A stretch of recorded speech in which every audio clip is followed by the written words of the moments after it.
안녕하십니까. 한의학 입문 TV 강의를 맡은 한의사 이한영입니다. 오늘부터 중경소 독법에 관해서 강의를 하려고 합니다. 1편 자서변에 대해서 말씀드리기 전에 먼저 고서들은 위서에 혐의가 있다라고 제가 말씀을 드리면 대부분의 분들은 아니 이게 너무 지나친 말이 아니겠는가라고 말씀할 수 있겠지만 제가 하는 얘기를 천천히 듣게 되시면 충분히 이해가 된다고 봅니다. 고서는 어려운가? 물론 고서는 어렵죠, 사실. 글자가 우리가 한문세도도 아니고 문화 배경도 틀리고 여러 가지 기본적인 어떤 그런 개념도 없기 때문에 책을 열게 되면은 두려움부터 앞서기 때문에 그러나 제 글을 천천히 읽으면 그러니까 오늘날 우리의 그 관점에서 오래전의 일을 논변하려고 할 경우 이렇게 어렵고 어렵지만은 이렇게 호라고 하는 건 이런 같은 문체는 옛날부터 쓰던 문체이기 때문에 어렵고 어렵다.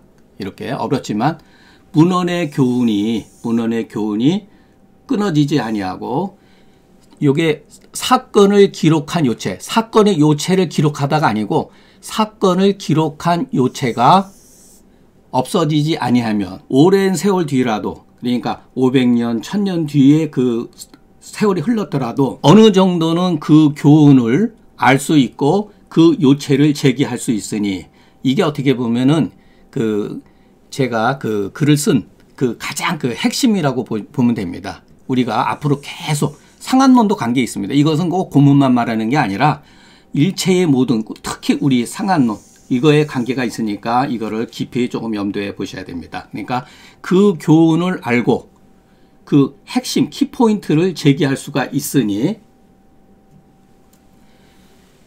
아무리 오래전에 쓰여진 그 학술의 그 깊은 뜻과 그 글을 쓴 사람의 그 작가의 그 정신세계를 진실로 가히 이해할 수가 있다. 이와 같은 이유로 오래전의 일이라 할지라도 그것은 마치 우리가 오늘 경험되어진 일과 같으니 우리가 그 학술의 그 오래전의 학술을 논란하고 논변하는 일이 어찌 어려움이 있겠는가. 이렇게 특별하게 어려운 건 없습니다. 그러니까 우리가 공자를 하면은 공자는 성인이다, 대단한 분이다, 이렇게 생각하기 전에 우리의 입장, 현대 입장에서 공자를 어떻게 생각하냐면은 공자는 굉장히 고증학을 중요시했던 사람입니다. 그러니까 그런 면에서 우리가 공자를 접근해야 됩니다. 그리고 아까 기사지요라고 했을 때 이 글은 기사자 필재교라고 하는 것은 한태지, 한태지거든요. 한태지, 호가 태지거든요. 한태지의 진학회에서 쓰여진 글입니다. 이것이 굉장히 우리가 한 번은 깊이 생각합니다. 사건을 기록하는 데는 반드시 그 요체를 제기해야 된다.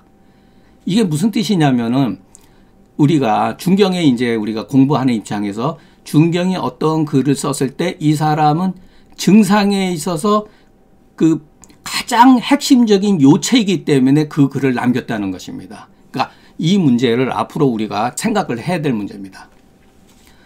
우리가 보통 요즘에 문헌이라는 말 많이 쓰지 않습니까?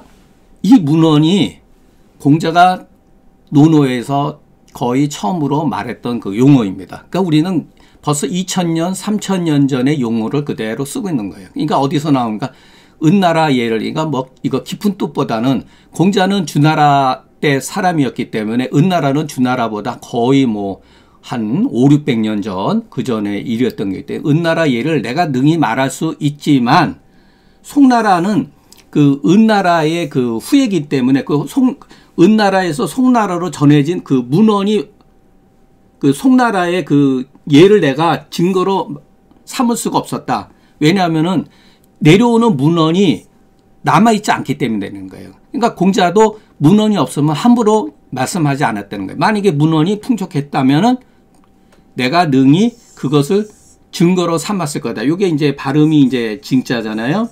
증인데 요거는 증거하고 똑같은 뜻이에요. 우리가 그 고방가의 유명한 기릭동동의 그 약증이라는 책이 있지 않습니까? 그 사람이 왜 약증이라고 표현했겠어요? 바로 여기서 나온 거예요. 또 문헌은 우리가 보통 이제 문헌하면 이제 책을 말하지 않습니까? 근데 문헌이라고 하는 건 본래의 뜻은 오늘날 우리가 말하는 책만을 말하는 게 아니라는 것입니다.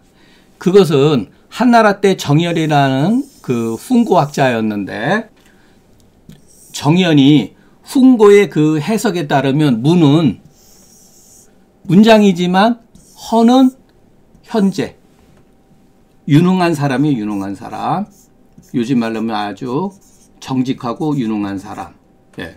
유능한 사람을 해석하는 거예요. 그러니까 그 증거로 삼는 데에서 우리가 글뿐만 아니라 유능한 사람, 현인들의 말을 참고했다는 거예요. 그러니까 이게 두 가지로 해석이 된 거죠. 이게 한나라 때 해석이에요. 그것은 헌과 현은 발음이 유사하다.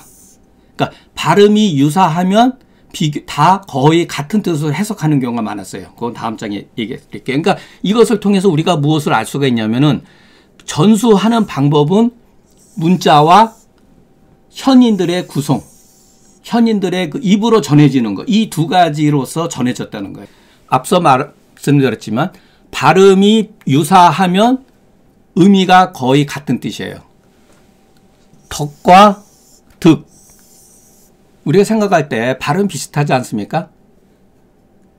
자, 의와, 문제는 여기에요. 의와 이. 이게 어떻게 같은 뜻이냐. 여기에 역사적인 그 배경이 있어요.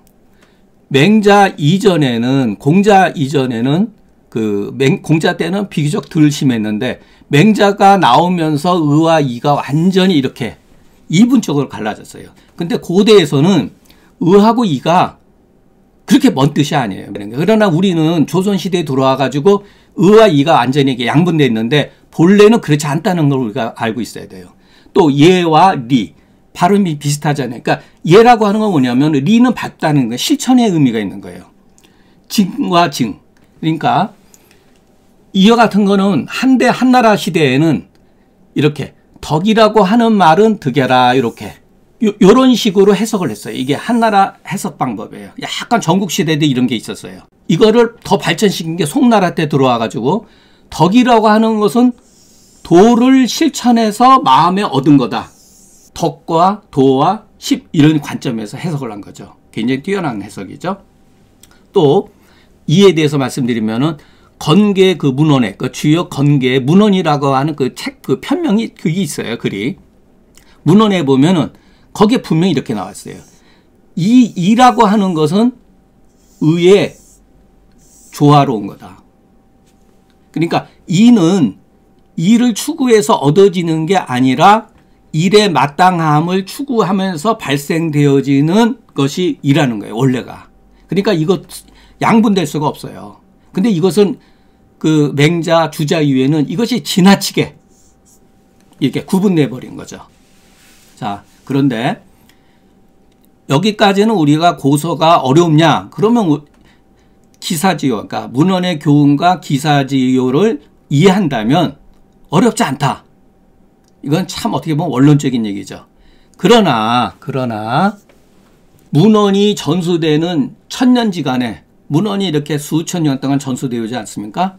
그런데 두 번, 세 번, 네 번 전사. 이게 뭐냐면은 문헌이 전수될 때 거의 요즘하고 달라서 그때는 다 필사를 한 겁니다. 필사를 하는 중간에, 필사는 도중에 불시라고 하면 뭐뭐뿐만 아니라 소리예요. 불시 또는 비단 뭐 이런 거 다 똑같은 시예요. 뭐뭐뿐만 아니다. 그러니까 해자와 시자는 글자가 비슷하잖아요. 요 두 개는. 또 신자와 양자의 글자 이렇게 문자의 그 오류가 있을 뿐만 아니라 이렇게 뭐뭐뿐만 아니라 간혹 가다가 소록찬계라고 하는 거는 그 전수하는 과정 중에 그 사람들이 보통 그 전수는 누가 하느냐면은 그 선생님에서부터 내려온 문화들이 원래 했다가 이게 2세대, 3세대 계속 올라가면서 이제 누군가 했겠죠.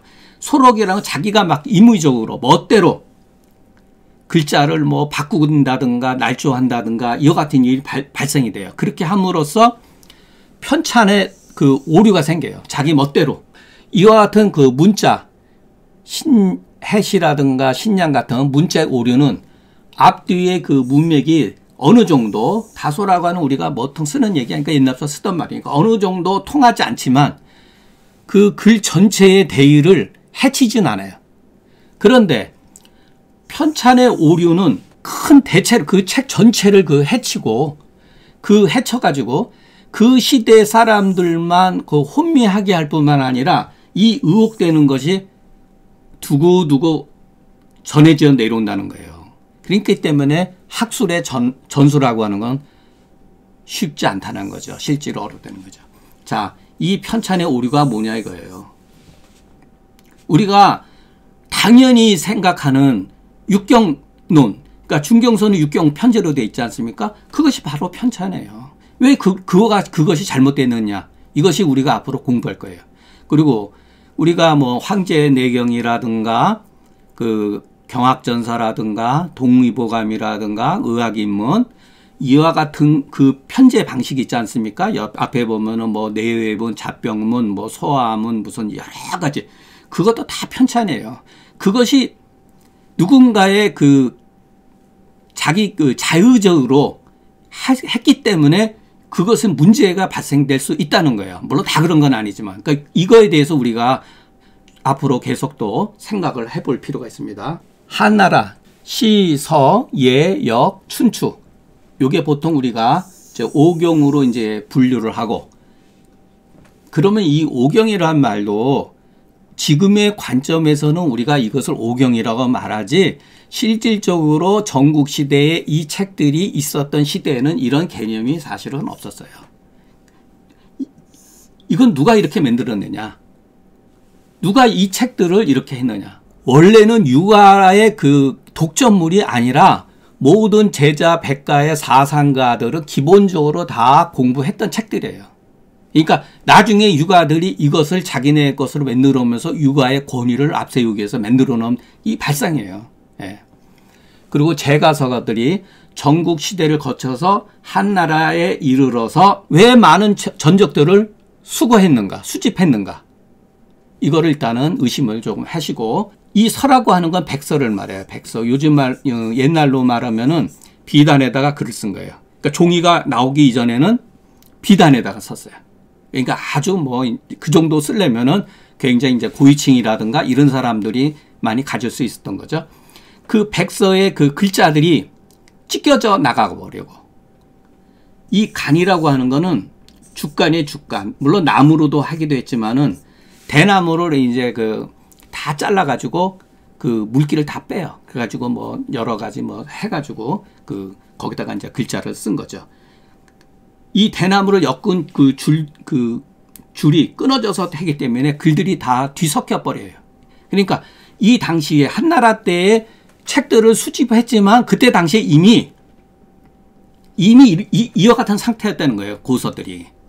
그리고 또 하나 제가 고서라고 우리가 지칭하는 건 옛날 책이 아니라 막연하게 뭐 옛날 책. 오늘날 입장에서 보면은 뭐 허준 선생님의 동의보감도 고서죠. 근데 그런 걸 고서라 그러는 게 아니고 진나라, 한나라 이전의 글을 고서라고 이렇게 알고 계셔야 돼요. 교수 고서하야. 요거 아주 또 아까 대수 전적만큼 교수라고 하는 게 있죠. 요즘 말로 하면 이제 교정한다는 소리예요. 책들이 이제 그렇게 다 예를 들어서 글자가 깨지고 뒤섞여 있기 때문에 고서들을 교정해가지고 간신히 가까스로 이런 소리죠. 간신히 전형이라고 하는 건 틀이에요. 틀. 그냥 알기 쉽게 말해서 간신히 그 책의 그 틀을 갖추었지만 글 가운데에 진서와 위서가 합쳐지고 선우가 뒤바뀌었어요. 그러니까 선우가 뒤바뀌었다는 거는 뭐냐면은 책 가운데에 앞장과 뒷장, 그러니까 노자의 경우를 말하면은 노자의 상편은 지금은 도경이고 그 하편에는 덕경으로 되어 있는데 원래는 상편이 덕경으로 되어 있고 후편이 도경으로 되어 있답니다. 그러니까 그런 식으로 해가지고 이미 유향이라는 사람이 이 교수를 했던 수집해가지고 교정할 당시에 이게 이제 한나라 중기예요. 한나라 중기. 책은 그 책이 아니에요. 그러니까 우리가 장자라고 말했을 때 그 장자라는 게 원래 그 장자가 아니라는 거예요. 그러니까 우리가 알고 있는 사람도 사실은 그 사람이 아니라는 거예요. 자, 조금 해석하겠습니다. 그럼 제가 앞에서 설명드린 거를 아무런 뭐 근거도 없이 쓰지 않고 제가 그 힘 닿는 대로 고증에 의해 가지고 그것을 인용했기 때문에 한번 살펴볼게요. 그 방고라고 하는 그 쉽게 말해서 후한서를 쓴 역사가요. 역사가 방고는 그 한나라 그 중기에는 사마천 사기가 있었다면 조금 그 뒤에 그 후세 사람으로 방고라는 사람이 그 후한, 그러니까 후한의 역사가인데 한서와 예문지를 썼어요. 한나라가 일어남에 진나라의 그 패단을 요즘 말하면 저 적폐죠. 적폐를 다 고쳤어요. 고쳤는데 고치고 나서 크게 전적들을 수거했고 넓게 책을 헌납하는 길을 열었다는 거예요. 왜 이런 일이 발생했느냐. 이거를 생각을 해보셔야 돼요. 책을 헌납하는 길을 넓게 했는데 효무세라고 하는 거는 이제 그냥 무죄에 이르러 가지고 흐리라고 하는 건 이르다 이 소리예요. 이르러 가지고 여기 백서가 깨어지고 주간이 탈락됐다. 이 구절이 있어요. 네. 이거는 벌써 이미 이와 같은 상태가 됐다는 거예요. 자, 그러면은 진나라의 그 적폐를 개선했다고 하는 게 뭐냐면 여러 가지가 있는데 그 중에 뭐냐면은 여기 보면은 금서율. 진시 황제가 책을 못 들고 다니게 하는 법이 있었어요. 그게 금서율이에요. 한나라도 마찬가지로 통일을 하고 나서 보니까 지식인들이 무서운 거예요. 또는 그 지방의 제후들이 반란을 일으키지 않을까. 그렇기 때문에 신경을 쓸 수가 없었어요. 이런 거를. 그러니까 한 30년이 지나고 나서 국가가 안정이 되는 거를 조금 보면서 제도를 바꾸기 시작한 거예요. 헌석, 그러니까 글을 올리는 그거를 막, 야, 무슨 책 있으면 바쳐라 그러면 다 바치는 건데 왜 그랬느냐. 한나라 궁궐에 고서들이 없기 때문에 이런 거예요. 왜 없어졌느냐. 우리가 그 진시황이 분서갱유를 해가지고 많은 책을 불태웠다고 그러는데 이것은 육아에서 말하는 거지 실질적으로 진시황이 육아의 경전을 불태운 게 아니라는 설이 많아요. 실질적으로 그 항우가 그 함양궁을 그 탈환하고 나서 불을 질렀을 때 거기에 있는 모든 책들이 다 불타버렸다는 거예요. 예, 고서들이 책들이 거의 없었다는 거예요. 자, 그러면은 책을 그 일반인들 지방에 있는 어떤 그 나름대로 지명 있는 사람들한테 책을 바쳐라, 다 헌납해라 이런 거죠. 그러면은 민간에 유포되어 있었던 책들이 과연 올바른 책이냐고 하는 문제점을 낳게 되는 거예요. 그렇기 때문에 이제 우리가 다음에서 보는 것처럼 아까도 말한 대로 그 교수 고서 이거는 뭐냐면은 중국 역사에서 유향이라는 분이 최초로 고서들을 교정한 거예요. 이건 뭐냐면은 국가의 그 주도하에, 그러니까 황제의 명예에 의해 가지고서 국가의 그 주도하에 했던 거예요. 그러니까 개인이 한 게 아니라 유향이 2종류 이상의 그것을 이본을 대조해서 교정한 것을 교수라고 한다는 거예요. 근데 여기서 교는 혼자서 글자를 교정하는 거고 수는 두 사람이서 하는데 한 사람은 읽고 한 사람은 그것을 이제 고쳐 정리하는 거예요. 그러니까 이 교수라고 하는 용어는 그 의미가 있는 거예요. 그러니까 이전에는 이와 같은 그 단어가 없었던 거죠. 한나라 중기에 이미 책들이 이렇게 문란했었다 하는 그 사실을 제가 말씀드리려고 하는 거예요. 자, 아까 그 전형에 대해서 제가 막 은비전형이라고 그랬잖아요. 그거 제가 막 그냥 쓴 게 아니에요. 요거는 시전 대하라고 하는 시의 탕이라고 하는 책 이름, 그 시의 그 이름이 탕인데 거기에 보면 뭐란 말이냐면 비록 노성인, 아까도 말하면 현인, 비록 훌륭한 사람은 없지만 오히려 좋은 법률 제도라든가 그러한 서적들은 남아있다 소리예요. 그러니까 문헌이 이렇게 어떠한 옛날의 그 사실을 우리가 그 판단하고 받아들이고 그것을 이렇게 보는 데 있어서 전수하는 방법에 있어서 사람과 책이 여기서도 이와 같은 식으로 표현되어 있는 거예요. 우리가 지금 뭐 장준경 선생을 어떻게 볼 수가 있겠어요. 그렇지만 장준경 선생을 통해서 남겨놓은 책이 있잖아요. 이게 바로 그 소리예요. 비록 장준경 없지만 장준경이 남겨놓은 책은 있다. 그걸 가지고 우리가 공부해서 접근하는 거죠. 서전은 근문상서와 고문상서로, 지금 우리가 보는 서전은 근문상서와 고문상서가 합쳐져 있어요.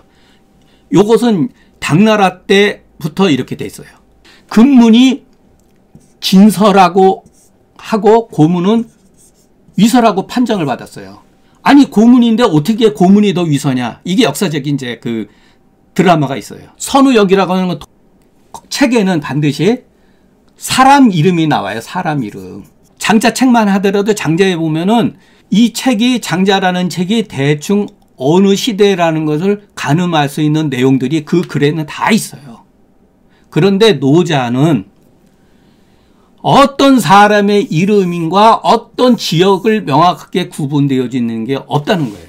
여시춘추에는 그 노자에 관한 글들이 하나도 없대요. 여시춘추와 회남자 사이가 한 100년 되는데 요 사이에 누군가가 편집했다는 얘기예요. 예. 그러니까 우리가 알고 있기 때문에 우리는 노장 사상이라고 말을 하지 않습니까? 학교에서도 지금까지 이렇게 배웠고, 실질적으로 노장이 아니라 장로 사상이라는 거예요.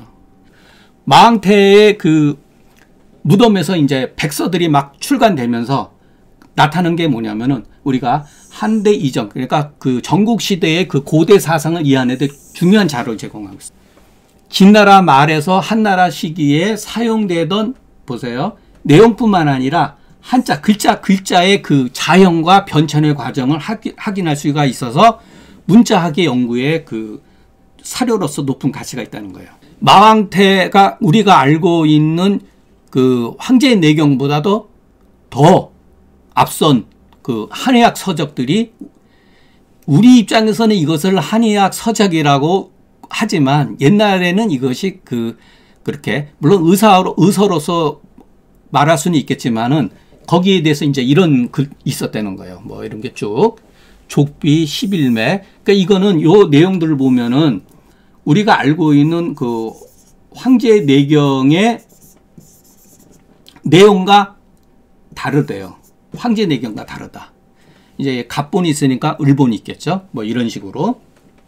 그런데 여기에 하나 보면은 잡료방이라고 해서 처방의 명칭이 이렇게 붙여져 있는데 이게 무슨 처방인지 몰라요. 여기에 있는 것처럼 지금 뭐 하나도 전해져 있지는 않으니까. 또 예, 여기까지 이렇게 이종이 있었고 뭐 이런 게 있었다. 자, 또 마항태에서 노자의 그 백서가 나왔는데 갑본과 을본이 나왔어요. 갑본에는 노자 뒤에, 그러니까 이렇게 보니까 지금까지 알려진 문헌 이렇게 뒷장에다 쓴 거예요. 뒷장에다가 붙어 있는데 거기에는 그 464행으로 13,000자로 돼 있었는데 소전에서 예서로 넘어가는 약간 그 초전체로 쓰여졌다는 거예요. 요거 그림 보여드릴게요, 이따가. 그러니까 아까도 말했지만 문자의 변화가 일어난 거죠. 이 당시에 예서가 아직 나타나기 전이에요. 그러니까 한나라 초기 때죠. 예. 을본에는 그 황제사경이라고 이렇게 딱 써 있대요. 예, 유심히 보아야 할 것은 황제라는 용어가 명칭이 돼 있다는 거예요. 황제, 사경은 뭔지는 모르는데 황제사경이라는 문헌 뒤에 여기는 460이고 150, 그러니까 줄이 틀리는 거죠. 이거는 16,000자, 이건 13,000자. 그러면 어떤 차이가 있느냐면은 거의 비슷해요. 그런데 이 을본에는 어조사야, 그 놈자자, 뭐 이런 거. 그러니까 그 중요한 단어가 바뀐 게 아니라 이렇게 중요하지 않은 그러한 그 뭐 조사, 뭐 허사 이런 것들이 굉장히 많이 들어갔다는 거예요. 그러니까 이 당시에 이미 이 노자는 판본이 이렇게 차이가 있었다라는 걸 알고 있을 수가 있죠. 요게 그 뭐 잘 안 보이시겠지만 소전, 그러니까 전서의 그 소전체고, 요게 이제 한나라 때 그 예서체, 지금 우리가 쓰는 글자하고 거의 그 흡사하죠. 그리고 이제 요게 바로 아까 그 초전체, 그 과도기의 문자. 그러니까 문자의 변화를 보고서 아, 이게 어느 시대구나. 그러니까 이와 같은 글씨체가 전국 시대에도 없었고 그 진나라하고 한나라가 넘어가는 과도기 때. 자, 아까도 말씀드린 것처럼 원래 우리는 노자의 도덕경이라고 하지만 실제는 덕도경이라 했다는 거예요. 그러니까 현재의 그 노자는 후한 말에서 삼국시대에 우리가 지금 보고 있는 노자죠. 후한 말에서 삼국시대에 걸쳐 정리된 것으로 이렇게 돼 있다. 노자 철학이 굉장히 한나라의 그 통치 개념은 하지만 실질적으로 황로 사상이 계속 지배를 해요. 그리고 이때 당시 유학이라 하더라도 이미 여기에 어느 정도는 약간 영향을 받고 있다는 거예요. 마왕태 백서는 백서에서 노자는 상하가 반대로 되어 있고 여기에서 보면은 각 편에도 장의 순서가 다른 곳이 있으며 일부 문장에서도 차이가 있다. 예, 요거. 예. 예, 오늘은 여기서 마치겠습니다. 다음 강의는 그 오경이라고 말하는 시, 서, 역, 예, 춘추 그 고증과 관련된 내용을 간략하게 설명하겠습니다. 이제 그것은 뭐 맹목적으로 그 오경이라 해서 우리가 믿을 것도 안 되듯이 그 우리 한의학의 고전이라고 하는 황제내경이라든가 중경서라든가 이런 것도 우리가 한번 그 고증의 관점에서 한번 헤아려 보자는 뜻에서 다음 글을 설명하겠습니다. 예, 감사합니다.